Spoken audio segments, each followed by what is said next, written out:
King Charles is battling with Prince Andrew and Sarah Ferguson to convince the Yorks to move out of the Royal Lodge. Buckingham Palace says that King Charles has started the process to strip Prince Andrew of his title. What's happened with Andrew losing his title and now her losing Duchess of York, it just proves that the York brand is totally toxic. Andrew Windsor is spending his last weeks at Royal Lodge ranting to himself. She must have run out of people. She did run out of people because that's why she was tapping up Epstein all the time. Buckingham Palace has quietly assembled a locked file containing over 30 years of private information on 2 individuals, and sources claim this dossier exists for one single purpose: to ensure complete silence and total compliance at a moment when the Crown absolutely cannot withstand another scandal.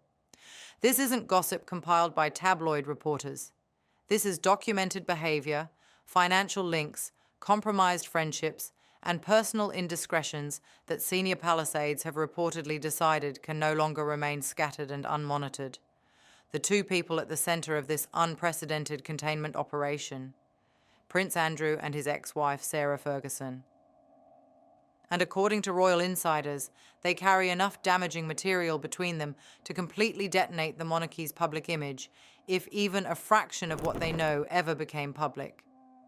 Once you understand what's actually in this file, and why the palace is treating them as active threats rather than historical embarrassments, you'll realise we're watching the Crown prepare for impact in ways the modern monarchy has never attempted before. The decision to compile this comprehensive dossier didn't materialise out of nowhere. It followed a string of fresh revelations that reminded palace officials that both Andrew and Sarah remain dangerous liabilities to the institution. The first major blow came from the posthumous memoir of Virginia Giuffre, which placed Andrew's alleged conduct back into the brutal glare of global media attention.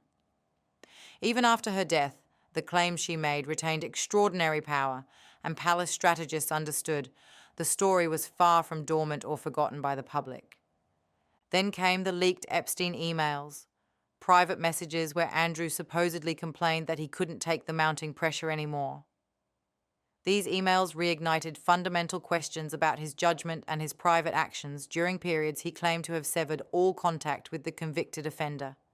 One particularly damaging email was allegedly sent just days after the infamous photograph of him with 17-year-old Virginia Giuffre hit newspaper front pages. And this communication reportedly occurred months after Andrew publicly claimed he completely cut ties with Jeffrey Epstein. If authentic, this timeline suggests he may have lied during his catastrophic 2019 Newsnight interview that effectively ended his public role. This was a stark reminder that compromising material connected to Andrew still exists in archives, email inboxes, and private servers that Buckingham Palace cannot fully control or suppress.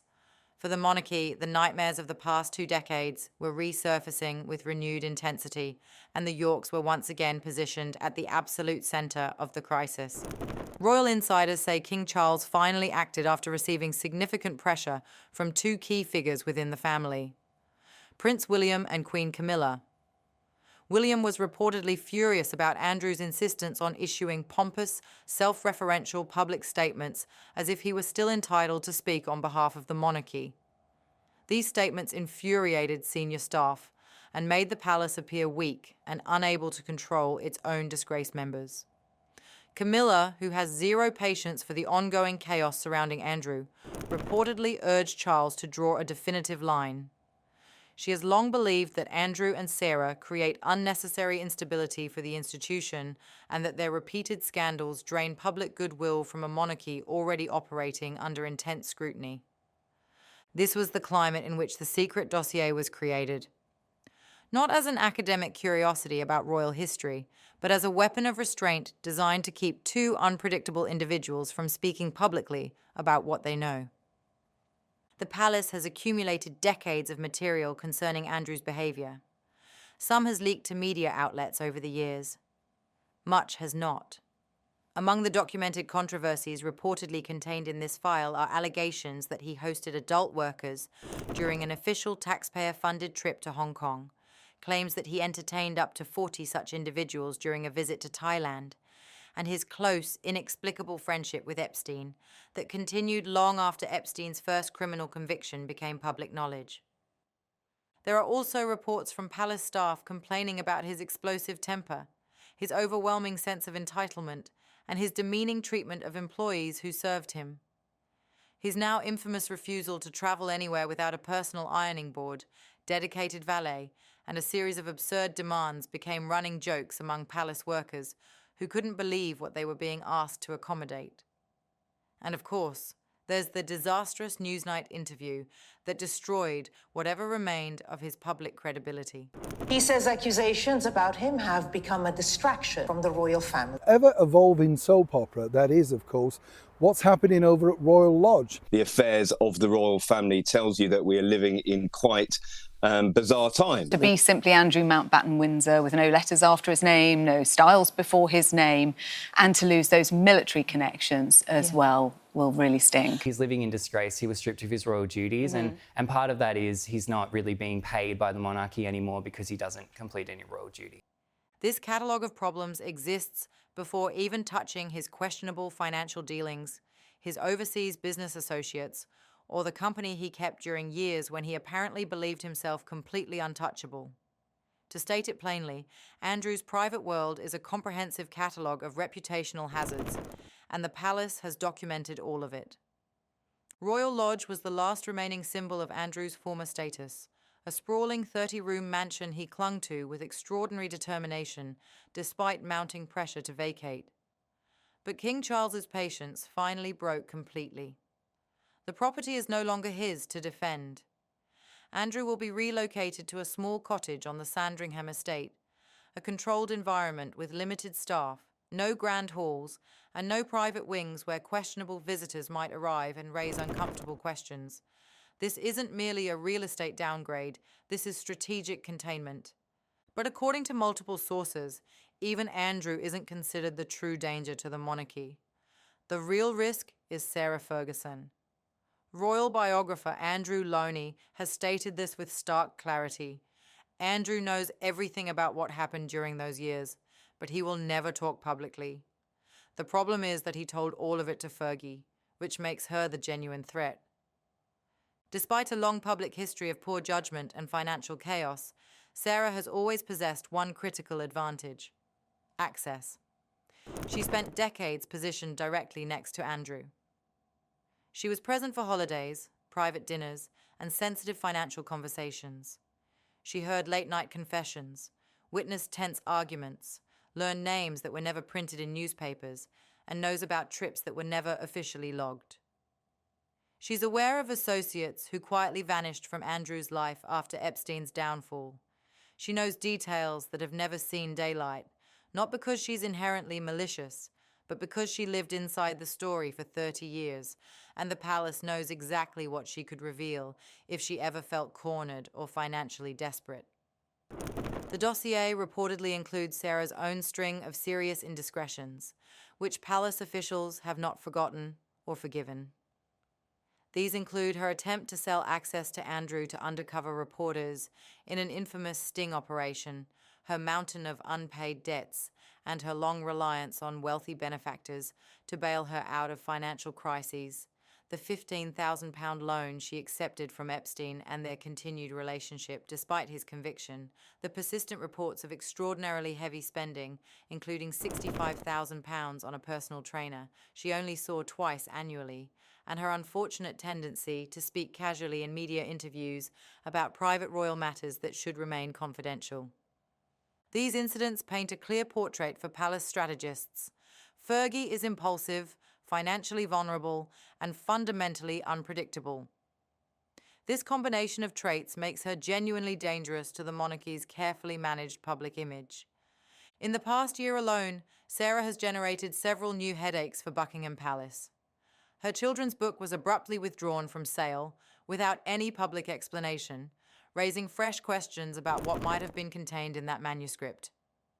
Her increasingly visible presence at public royal events, despite holding no official royal role whatsoever, has irritated senior aides who believe she's inappropriately positioning herself as still connected to the institution. Her involvement in the Epstein email fallout renewed scrutiny of her own documented links to the disgraced financier. Her looming relocation to Portugal to live in Princess Eugenie's villa suggested she's preparing for a life geographically away from direct royal control and monitoring. And most alarmingly for palace officials, insiders claim she's once again seriously considering writing a tell-all memoir, reportedly prompted by ongoing financial need. The palace saw all of these warning signs and reacted in the only way it could, by preparing leverage to prevent her from speaking. The fear inside Buckingham Palace isn't simply about what happened in Andrew's past. It's about what could still surface from people who were there and remember everything. There are serious unanswered questions that terrify palace strategists. What exactly did Sarah witness during Andrew's jet-setting years as a trade envoy? Which financial backers quietly supported the York household, and why were they so generous? What private behavior did she directly observe that never made it into press reports? Why did she insist so strongly and so publicly that Andrew was fundamentally misunderstood? Which high-profile individuals visited Royal Lodge over the years without any public acknowledgement of those meetings? And most critically, what exactly does she know about Andrew's darkest period during his years of friendship with Epstein? It's the potential for new revelations that genuinely alarms the palace, not simply the recycling of old scandals. And this is precisely why the dossier exists, to hold both of them in check if they ever attempt to take control of the narrative themselves. According to well-placed insiders, the containment plan operates as follows. Andrew will be physically relocated to a smaller property and kept completely out of the public sphere. His remaining staff will be reduced to the absolute minimum. His inner circle will be quietly monitored for any signs of media contact. Sarah will be handled differently, not through aggressive confrontation, but with unmistakable psychological pressure. She will be reminded at strategically appropriate intervals that the Crown holds documented material that would be deeply damaging to her if released publicly. This isn't negotiation between equals. This is institutional containment of perceived threats. In recent months, a fresh wave of allegations has circulated in royal and investigative circles that deepens the already troubling picture surrounding Andrew's behavior. Former staff members from his overseas tours have described what they characterized as a clear pattern of late-night visitors at luxury hotels booked under diplomatic cover, including claims that Andrew insisted on entire hotel floors being cleared for privacy during certain international trips. One long-serving royal protection officer, speaking under strict anonymity, alleged that Andrew made unscheduled detours while abroad that security staff only learned about after the fact, often involving private dinners with individuals whose names never appeared on any official itineraries or diplomatic logs. There are also persistent whispers inside diplomatic circles that certain foreign business contacts courted Andrew extremely aggressively during his years as Britain's special trade envoy, offering hospitality packages that raised eyebrows among embassy staff and were quietly reported back to palace officials in London. None of these claims have been fully verified through official channels, but the very fact they continue to emerge from multiple independent sources illustrates exactly why Buckingham Palace considers Andrew an ongoing reputational hazard, and why the secret dossier reportedly stretches far beyond what the general public already knows from media coverage. All of this leaves the monarchy in a position it desperately hoped to avoid. A disgraced former prince with decades of questionable behavior documented in palace files, an ex-wife who knows far more than anyone is comfortable with. A royal family now operating on defensive footing, holding a dossier that exists purely because they fear what might still emerge if either person decides to speak freely. Sarah and Andrew have long been unpredictable variables in the royal equation, but for the first time, the palace appears to be treating them as active threats, requiring containment rather than simply historical embarrassments to be managed through public relations. It's an extraordinary moment that demonstrates just how institutionally fragile the monarchy remains beneath its polished ceremonial exterior. If even a fraction of what insiders claim is accurate, we're witnessing the Crown preparing for potential impact quietly and strategically, well ahead of time. And the critical question now isn't what the Yorks have done in the past. It's what they might yet decide to reveal if they conclude they have nothing left to lose. The monarchy is clearly bracing for further shocks. The public should probably do the same. That's it for today, folks. See you in the next video.